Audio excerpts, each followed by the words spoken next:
Recording by Tim Ferreira. Chapter 4. Education as Growth. 1. The Conditions of Growth. In directing the activities of the young, society determines its own future in determining that of the young. Since the young at a given time will at some later date compose the society of that period, the latter's nature will largely turn upon the direction children's activities were given at an earlier period. This cumulative movement of action toward a later result is what is meant by growth. The primary condition of growth is immaturity. This may seem to be a mere truism, saying that a being can develop only in some point in which he is undeveloped. But the prefix "im" of the word immaturity means something positive, not a mere void or lack. It is noteworthy that the terms capacity and potentiality have a double meaning, one sense being negative, the other positive. Capacity may denote mere receptivity, like the capacity of a quart measure. We may mean by potentiality a merely dormant or quiescent state, a capacity to become something different under external influences. But we also mean by capacity an ability, a power, and by potentiality, potency, force. Now when we say that immaturity means the possibility of growth, we are not referring to absence of powers which may exist at a later time. We express a force positively present, the ability to develop. Our tendency to take immaturity as a mere lack and growth as something which fills up the gap between the immature and the mature is due to regarding childhood comparatively instead of intrinsically. We treat it simply as a privation because we are measuring it by adulthood as a fixed standard. This fixes attention upon what the child has not, and will not have till he becomes a man. This comparative standpoint is legitimate enough for some purposes, but if we make it final, the question arises whether we are not guilty of an overweening presumption. Children, if they could express themselves articulately and sincerely, would tell a different tale, and there is excellent adult authority for the conviction that for certain moral and intellectual purposes, adults must become as little children. The seriousness of the assumption of the negative quality of the possibilities of immaturity is apparent when we reflect that it sets up as an ideal and standard a static end. The fulfillment of growing is taken to mean an accomplished growth, that is to say, an ungrowth, something which is no longer growing. The futility of the assumption is seen in the fact that every adult resents the imputation of having further possibilities of growth, and so far as he finds that they are closed to him, mourns the fact as evidence of loss, instead of falling back on the achieved as adequate manifestation of power. Why an unequal measure for child and man? Taken absolutely instead of comparatively, immaturity designates a positive force or ability, the powder to grow. We do not have to draw out or reduce positive activities from a child, as some educational doctrines would have it. Where there is life, there are already eager and impassioned activities. Growth is not something done to them, it is something they do. The positive and constructive aspect of possibility gives the key to understanding the two chief traits of immaturity, dependence and plasticity. 1. It sounds absurd to hear dependence spoken of as something positive, still more absurd as a power. Yet if helplessness were all there were in dependence, no development could ever take place. A merely impotent being has to be carried, forever, by others. The fact that dependence is accompanied by growth in ability, not by an ever-increasing lapse into parasitism, suggests that it is already something constructive. Being merely sheltered by others would not promote growth, for, 2, it would only build a wall around impotence. With reference to the physical world, the child is helpless. He lacks at birth, and for a long time thereafter, power to make his way physically, to make his own living. If he had to do that by himself, he would hardly survive an hour. On this side, his helplessness is almost complete. The young of the brutes are immeasurably his superiors. He is physically weak and not able to turn the strength which he possesses to coping with the physical environment. 1. The thoroughgoing character of this helplessness suggests, however, some compensating power. The relative ability of the young of brute animals to adapt themselves fairly well to physical conditions from an early period suggests the fact that their life is not intimately bound up with the life of those about them. They are compelled, so to speak, to have physical gifts because they are lacking in social gifts. Human infants, on the other hand, can get along with physical incapacity just because of their social capacity. We sometimes talk and think as if they simply happen to be physically in a social environment, as if social forces exclusively existed in the adults who take care of them, they being passive recipients. If it were said that children are themselves marvelously endowed with power to enlist the cooperative action of others, this would be thought to be a backhanded way of saying that others are marvelously attentive to the needs of children. But observation shows that children are gifted with an equipment of the first order for social intercourse. Few grown-up persons retain all of the flexible and sensitive ability of children to vibrate sympathetically with the attitudes and doings of those about them. Inattention to physical things, going with incapacity to control them, is accompanied by a corresponding intensification of interest in actions as to the doings of people. The native mechanism of the child and his impulses all tend to facile social responsiveness. The statement that children, before adolescence, are egotistically self-centered, even if it were true, would not contradict the truth of this statement. It would simply indicate that their social responsiveness is employed on their own behalf, not that it does not exist. But the statement is not true as matter of fact. The facts which are cited in support of the alleged pure egoism of children really show the intensity and directness with which they go to their mark. If the ends which form the mark seem narrow and selfish to adults, it is only because adults, by means of a similar engrossment in their day, have mastered these ends, which have consequently ceased to interest them. Most of the remainder of children's alleged native egoism is simply an egoism which runs counter to an adult's egoism. To a grown-up person who is too absorbed in his own affairs to take an interest in children's affairs, children doubtless seem unreasonably engrossed in their own affairs. From a social standpoint, dependence denotes a power rather than a weakness. It involves interdependence. There is always a danger that increased personal independence will decrease with social capacity of an individual. In making him more self-reliant, it may make him more self-sufficient. It may lead to aloofness and indifference. It often makes an individual so insensitive in his relations to others as to develop an illusion of being really able to stand and act alone, an unnamed form of insanity, which is responsible for a large part of the remediable suffering of the world. 2. The specific adaptability of an immature creature for growth constitutes his plasticity. This is something quite different from the plasticity of putty or wax. It is not a capacity to take on change of form in accord with external pressure. It lies near the pliable elasticity by which some persons take on the color of their surroundings while retaining their own bent. But it is something deeper than this. It is essentially the ability to learn from experience, the power to retain from one experience something which is of avail in coping with the difficulties of a later situation. This means power to modify actions on the basis of the results of prior experiences, the power to develop dispositions. Without it, the acquisition of habits is impossible. It is a familiar fact that the young of the higher animals, and especially the human young, have to learn to utilize their instinctive reactions. The human being is born with a greater number of instinctive tendencies than other animals. But the instincts of the lower animals perfect themselves for appropriate action at an early period after birth, while most of those of the human infant are of little account just as they stand. An original specialized power of adjustment secures immediate efficiency, but, like a railway ticket, it is good for one route only. A being who, in order to use his eyes, ears, hands, and legs, has to experiment in making varied combinations of their reactions, achieves a control that is flexible and varied. A chick, for example, pecks accurately at a bit of food in a few hours after hatching. This means that definite coordinations of activities of the eyes in seeing and of the body and head in striking are perfected in a few trials.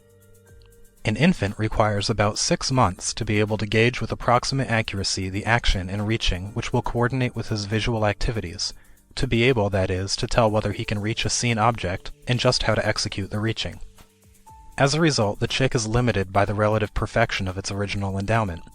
The infant has the advantage of the multitude of instinctive, tentative reactions, and of the experiences that accompany them, even though he is at a temporary disadvantage because they cross one another.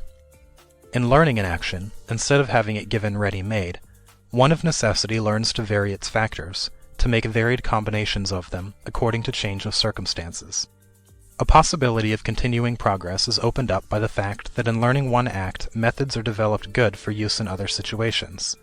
Still more important is the fact that the human being acquires a habit of learning. He learns to learn. The importance for human life of the two facts of dependence and variable control has been summed up in the doctrine of the significance of prolonged infancy. 1. This prolongation is significant from the standpoint of the adult members of the group as well as from that of the young. The presence of dependent and learning beings is a stimulus to nurture and affection. The need for constant continued care was probably a chief means in transforming temporary cohabitations into permanent unions. It certainly was a chief influence in forming habits of affectionate and sympathetic watchfulness, that constructive interest in the well-being of others which is essential to associated life. Intellectually, this moral development meant the introduction of many new objects of attention. It stimulated foresight and planning for the future. Thus, there is a reciprocal influence. Increasing complexity of social life requires a longer period of infancy in which to acquire the needed powers. This prolongation of dependence means prolongation of plasticity, or power of acquiring variable and novel modes of control. Hence it provides a further push to social progress. 2. Habits as expressions of growth. We have already noted that plasticity is the capacity to retain and carry over from prior experience factors which modify subsequent activities. This signifies the capacity to acquire habits or develop definite dispositions. We have now to consider the salient features of habits. In the first place, a habit is a form of executive skill, of efficiency in doing. A habit means an ability to use natural conditions as means to ends. It is an active control of the environment through control of the organs of action. We are perhaps apt to emphasize the control of the body at the expense of control of the environment. We think of walking, talking, playing the piano, the specialized skills characteristic of the etcher, the surgeon, the bridge builder, as if they were simply ease, deftness, and accuracy on the part of the organism.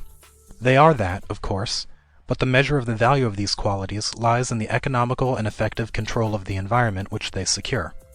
To be able to walk is to have certain properties of nature at our disposal, and so with all other habits. Education is not infrequently defined as consisting in the acquisition of those habits that effect an adjustment of an individual and his environment.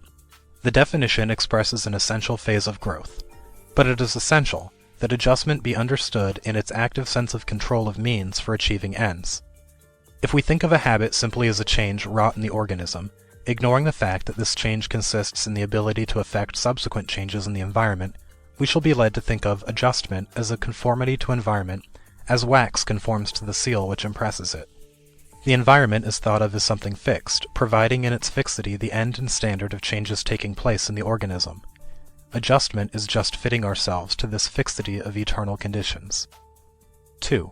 Habit as habituation is indeed something relatively passive. We get used to our environments, to our clothing, our shoes and gloves, to the atmosphere as long as it is fairly equable, to our daily associates, etc. Conformity to the environment, a change wrought in the organism without reference to ability to modify surroundings, is a marked trait of such habituations.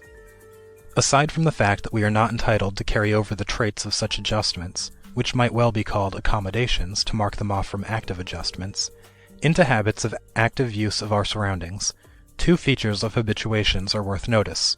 In the first place, we get used to things by first using them. Consider getting used to a strange city. At first, there is excessive stimulation and excessive and ill-adapted response. Gradually, certain stimuli are selected because of their relevancy, and others are degraded. We can say either that we do not respond to them any longer, or more truly that we have effected a persistent response to them, an equilibrium of adjustment. This means, in the second place, that this enduring adjustment supplies the background upon which are made specific adjustments as occasion arises. We are never interested in changing the whole environment. There is much that we take for granted and accept just as it already is. Upon this background our activities focus at certain points in an endeavor to introduce needed changes. Habituation is thus our adjustment to an environment, which at the time we are not concerned with modifying, and which supplies a leverage to our active habits. Adaptation, in fine, is quite as much adaptation of the environment to our own activities as of our activities to the environment. A savage tribe manages to live on a desert plain. It adapts itself. But its adaptation involves a maximum of accepting, tolerating, putting up with things as they are, a maximum of passive acquiescence, and a minimum of active control, of subjection to use. A civilized people enters upon the scene. It also adapts itself. It introduces irrigation. It searches the world for plants and animals that will flourish under such conditions. It improves, by careful selection, those which are growing there. As a consequence, the wilderness blossoms as a rose. The savage is merely habituated. The civilized man has habits which transform the environment. The significance of habit is not exhausted, however, in its executive and motor phase. It means formation of intellectual and emotional disposition, as well as an increase in ease, economy, and efficiency of action. Any habit marks an inclination, an active preference and choice for the conditions involved in its exercise. A habit does not wait, Micawber-like, for a stimulus to turn up so that it may get busy. It actively seeks for occasions to pass into full operation. If its expression is unduly blocked, inclination shows itself in uneasiness and intense craving. A habit also marks an intellectual disposition. Where there is a habit, there is acquaintance with materials and equipment to which action is applied. There is a definite way of understanding the situations in which the habit operates. Modes of thought, of observation and reflection, enter as forms of skill and of desire into the habits that make a man an engineer, an architect, a physician, or a merchant. In unskilled forms of labor, the intellectual factors are at minimum precisely because the habits involved are not of high grade. But there are habits of judging and reasoning as truly as of handling a tool, painting a picture, or conducting an experiment. Such statements are, however, understatements. The habits of mind, involved in habits of the eye and hand, supply the latter with their significance. Above all, the intellectual element in a habit fixes the relation of the habit to varied and elastic use, and hence to continued growth. We speak of fixed habits. Well, the phrase may mean powers so well established that their possessor always has them as resources when needed.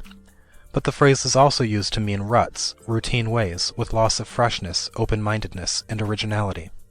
Fixity of habit may mean that something has a fixed hold upon us, instead of our having a free hold upon things. This fact explains 2 points in a common notion about habits: their identification with mechanical and external modes of action to the neglect of mental and moral attitudes, and the tendency to give them a bad meaning in identification with bad habits. Many a person would feel surprised to have his aptitude in his chosen profession called a habit, and would naturally think of his use of tobacco, liquor, or profane language as typical of the meaning of habit. A habit is to him something which has a hold on him, something not easily thrown off even though judgment condemn it. Habits reduce themselves to routine ways of acting, or degenerate into ways of action to which we are enslaved just in the degree in which intelligence is disconnected from them. Routine habits are unthinkable habits. Bad habits are habits so severed from reason that they are opposed to the conclusions of conscious deliberation and decision. As we have seen, the acquiring of habits is due to an original plasticity of our natures, to our ability to vary responses till we find an appropriate and efficient way of acting. Routine habits, and habits that possess us instead of our possessing them, are habits which put an end to plasticity. They mark the close of power to vary. There can be no doubt of the tendency of organic plasticity, of the physiological basis, to lessen with growing years. The instinctively mobile and eagerly varying action of childhood, the love of new stimuli and new developments, too easily passes into a settling down, which means aversion to change and a resting on past achievements. Only an environment which secures the full use of intelligence in the process of forming habits can counteract this tendency. Of course, the same hardening of the organic conditions affects the physiological structures which are involved in thinking. But this fact only indicates the need of persistent care to see to it that the function of intelligence is invoked to its maximum possibility. The short-sighted method which falls back on mechanical routine and repetition to secure external efficiency of habit, motor skill without accompanying thought, marks a deliberate closing in of surroundings upon growth. 3. The educational bearings of the concept of development. We have had so far but little to say in this chapter about education. We have been occupied with the conditions and implications of growth. If our conclusions are justified, they carry with them, however, definite educational consequences. When it is said that education is development, everything depends upon how development is conceived. Our net conclusion is that life is development, and that developing, growing, is life. Translated into its educational equivalents, that means 1. That the educational process has no end beyond itself, it is its own end, and that 2. The educational process is one of continual reorganizing, reconstructing, transforming. 1. Development when it is interpreted in comparative terms, that is, with respect to the special traits of child and adult life, means the direction of power into special channels, the formation of habits involving executive skill, definiteness of interest, and specific objects of observation and thought. But the comparative view is not final. The child has specific powers. To ignore that fact is to stunt or distort the organs upon which his growth depends. The adult uses his powers to transform his environment, thereby occasioning new stimuli which redirect his powers and keep them developing. Ignoring this fact means arrested development, a passive accommodation. Normal child and normal adult alike, in other words, are engaged in growing. The difference between them is not the difference between growth and no growth, but between the modes of growth appropriate to different conditions. With respect to the development of powers devoted to coping with specific scientific and economic problems, we may say the child should be growing in manhood. With respect to sympathetic curiosity, unbiased responsiveness, and openness of mind, we may say that the adult should be growing in childlikeness. One statement is as true as the other.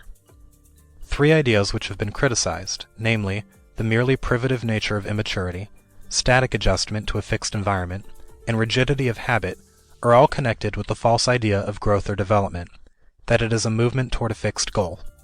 Growth is regarded as having an end instead of being an end. The educational counterparts of the three fallacious ideas are first, failure to take account of the instinctive or native powers of the young; secondly, failure to develop initiative in coping with novel situations; thirdly, an undue emphasis upon drill and other devices which secure automatic skill at the expense of personal perception. In all cases, the adult environment is accepted as a standard for the child. He is to be brought up to it. Natural instincts are either disregarded or treated as nuisances, as obnoxious traits to be suppressed, or at all events to be brought into conformity with external standards. Since conformity is the aim, what is distinctively individual in a young person is brushed aside, or regarded as a source of mischief or anarchy. Conformity is made equivalent to uniformity. Consequently, there are induced lack of interest in the novel, aversion to progress, and dread of the uncertain and the unknown. Since the end of growth is outside of and beyond the process of growing, external agents have to be resorted to induce movement toward it. Whenever a method of education is stigmatized as mechanical, we may be sure that external pressure is brought to bear to reach an external end. 2. Since in reality there is nothing to which growth is relative save more growth, there is nothing to which education is subordinate save more education. It is commonplace to say that education should not cease when one leaves school. The point of this commonplace is that the purpose of school education is to ensure the continuance of education by organizing the powers that ensure growth. The inclination to learn from life itself and to make the conditions of life such that all will learn in the process of living is the finest product of schooling. When we abandon the attempt to define immaturity by means of fixed comparison with adult accomplishments, we are compelled to give up thinking of it as denoting lack of desired traits. Abandoning this notion, we are also forced to surrender our habit of thinking of instruction as a method of supplying this lack by pouring knowledge into a mental and moral hole which awaits filling. Since life means growth, a living creature lives as truly and positively at one stage as at another, with the same intrinsic fullness and the same absolute claims. Hence, education means the enterprise of supplying the conditions which ensure growth, or adequacy of life, irrespective of age. We first look with impatience upon immaturity, regarding it as something to be got over as rapidly as possible. Then the adult formed by such educative methods looks back with impatient regret upon childhood and youth as a scene of lost opportunities and wasted powers. This ironical situation will endure till it is recognized that living has its own intrinsic quality and that the business of education is with that quality. Realization that life is growth protects us from the so-called idealizing of childhood, which in effect is nothing but lazy indulgence. Life is not to be identified with every superficial act and interest. Even though it is not always easy to tell whether what appears to be mere surface fooling is a sign of some nascent as yet untrained power, we must remember that manifestations are not to be accepted as ends in themselves. They are signs of possible growth. They are to be turned into means of development, of carrying power forward, not indulged or cultivated for their own sake. Excessive attention to surface phenomena, even in the way of rebuke as well as of encouragement, may lead to their fixation and thus to arrested development. What impulses are moving toward, not what they have been, is the important thing for parent and teacher. The true principle of respect for immaturity cannot be better put than in the words of Emerson. Quote, "Respect the child, be not too much his parent, trespass not on his solitude. But I hear the outcry which replies to this suggestion. Would you verily throw up the reins of public and private discipline? Would you leave the young child to the mad career of his own passions and whimsies, and call this anarchy a respect for the child's nature? I answer, respect the child, respect him to the end, but also respect yourself. The 2 points in a boy's training are, to keep his natural and train off all but that, to keep his natural, but stop off his uproar, fooling, and horseplay, keep his nature, and arm it with knowledge in the very direction in which it points." Close quote. And as Emerson goes on to show this reverence for childhood and youth, instead of opening up an easy and easygoing path to the instructors, quote, "involves at once immense claims on the time, the thought, on the life of the teacher. It requires time, use, insight, event, all the great lessons and assistances of God, and only to think of using it implies character and profoundness." Close quote. Summary. Power to grow depends upon need for others and plasticity. Both of these conditions are at their height in childhood and youth. Plasticity, or the power to learn from experience, means the formation of habits. Habits give control over the environment, power to utilize it for human purposes. Habits take the form both of habituation, or a general and persistent balance of organic activities with the surroundings, and of active capacities to readjust activity to meet new conditions. The former furnishes the background of growth, the latter constitute growing. Active habits involve thought, invention, and initiative in applying capacities to new aims. They are opposed to routine, which marks an arrest of growth. Since growth is the characteristic of life, education is all one with growing. It has no end beyond itself. The criterion of the value of school education is the extent in which it creates a desire for continued growth and supplies means for making the desire effective in fact. 1. Intimations of its significance are found in a number of writers, but John Fiske, in his Excursions of an Evolutionist, is accredited with its first systematic exposition. 2. This conception is, of course, a logical correlate of the conceptions of the external relation of stimulus and response considered in the last chapter, and of the negative conceptions of immaturity and plasticity noted in this chapter. End of Chapter 4. Education as Growth.